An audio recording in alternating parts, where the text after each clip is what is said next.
Happy Sunday, everybody. I am coming to you today with a secondhand farmhouse DIY challenge, and this is an animal edition. So, I have had this piece in my stash forever. I got it at Goodwill probably about a year ago, and at that time I had an idea for it and it didn't pan out. But now that this came up, I knew exactly what I wanted to do with it.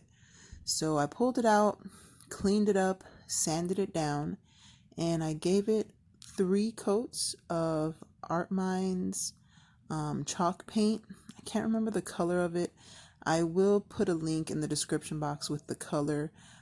My kitchen now is mint green and like wood. That's the colors that I have in there now. So I decided to go ahead and break the wood and the darker colors that I have on my countertop with this piece. And I really like the way it came out. And, I can always change it up, put it someplace else. But anyway, I gave it 3 coats of paint. And then I distressed it a little bit once it dried. And I really like this paint too. It dries up really quickly. It's thick. And it actually does cover quite well. I just put, extra coverage on it because I didn't want any of that wood to show through. And so then I distressed it a little bit. And I didn't distress it a whole lot. I just wanted some of that natural wood to come through and kind of because it matched my kitchen, like I said. So I just wanted some of that to come through. And I like the way the distressing came out. Like I said, it wasn't a whole lot. And this paint does distress really well. But because I put 3 coats of it, it did take, a little bit extra distressing. But I think if you did like 1 or 2 coats, it would distress really easy. But I like the way that this distress. So like I said, I'll link that down below. Sorry about that.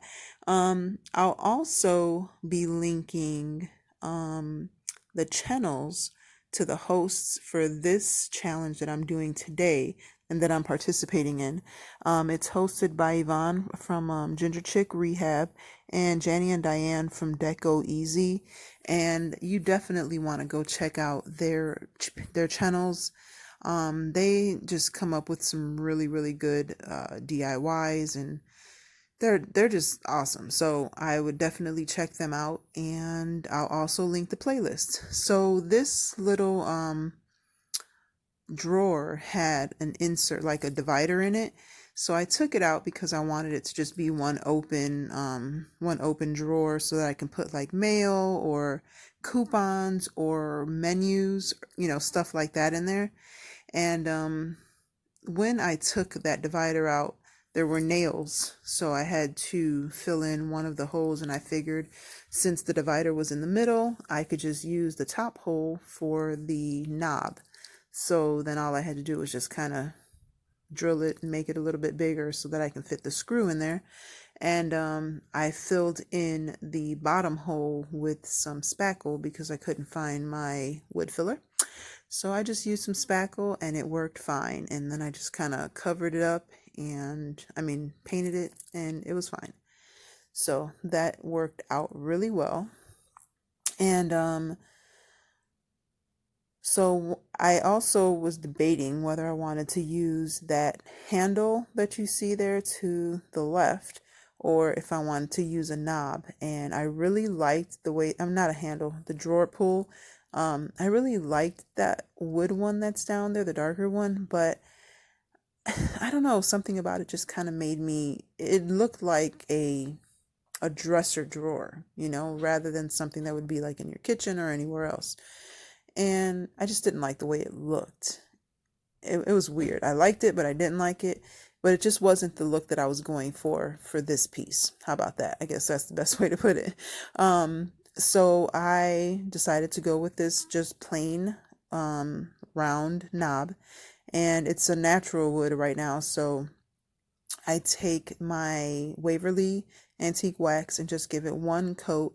And the 1 coat was a little bit too dark, so I do just kind of wipe off some of that excess wax off of it so that it's a little bit lighter but still has, that dark wood the darker wood that matches with my utensils and the other pieces that I have in my kitchen. And I really like the way it turned out.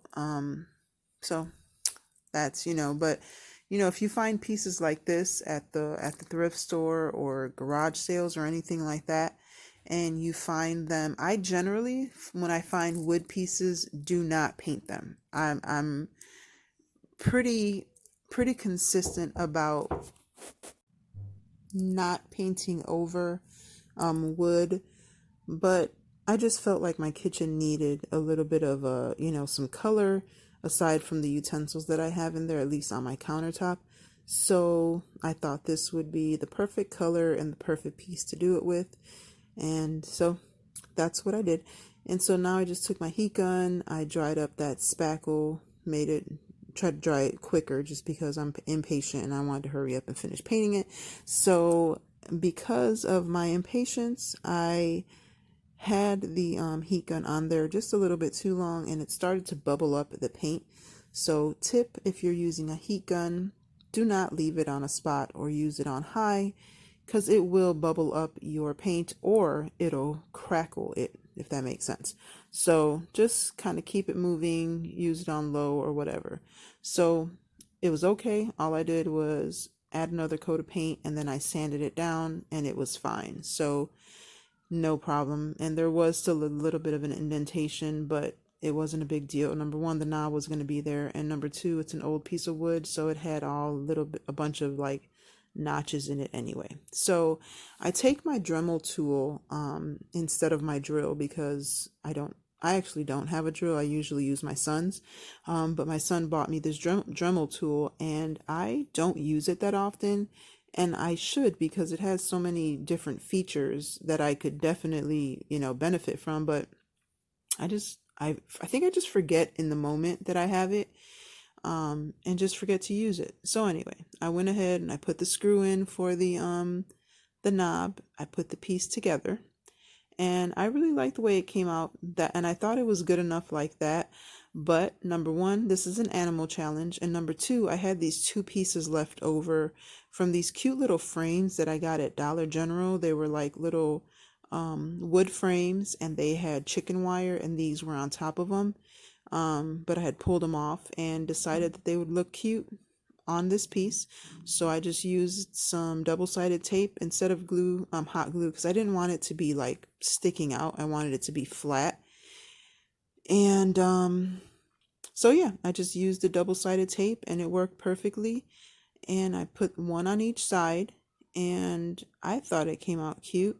The colors kind of blended in well and I like it. So then I found this little wooden cow at one of my local resale shops, and it was 50 cents, and I thought it was the cutest little thing. I was actually going to paint it white and have my daughter do like this cow print on there, and I may still do that, but right now I wanted it to match the pieces in my kitchen, so I painted it with a coat of the same paint that I colored the wood piece, the little cabinet in. I just gave it one coat and that's all it needed. And once I was taking pictures and I kind of had it set up, I noticed that I didn't really like how it looked just like that one color on top of another piece of the same color, if that makes sense. So after I started taking pictures, I just went ahead and I took my Waverly wax paint and just kind of gave it a brush, dry brushed it on there to kind of give it like a wood finish to it. Just to break the color just a little bit. It wasn't a whole lot, and I thought it was perfect that way, but I still think that I may have my daughter paint it white and give it its black spots, because I do have another piece in the kitchen. So this is what it turned out like, and I really, really like it. So comment below, subscribe, like, share, and be the reason someone smiles. Bye.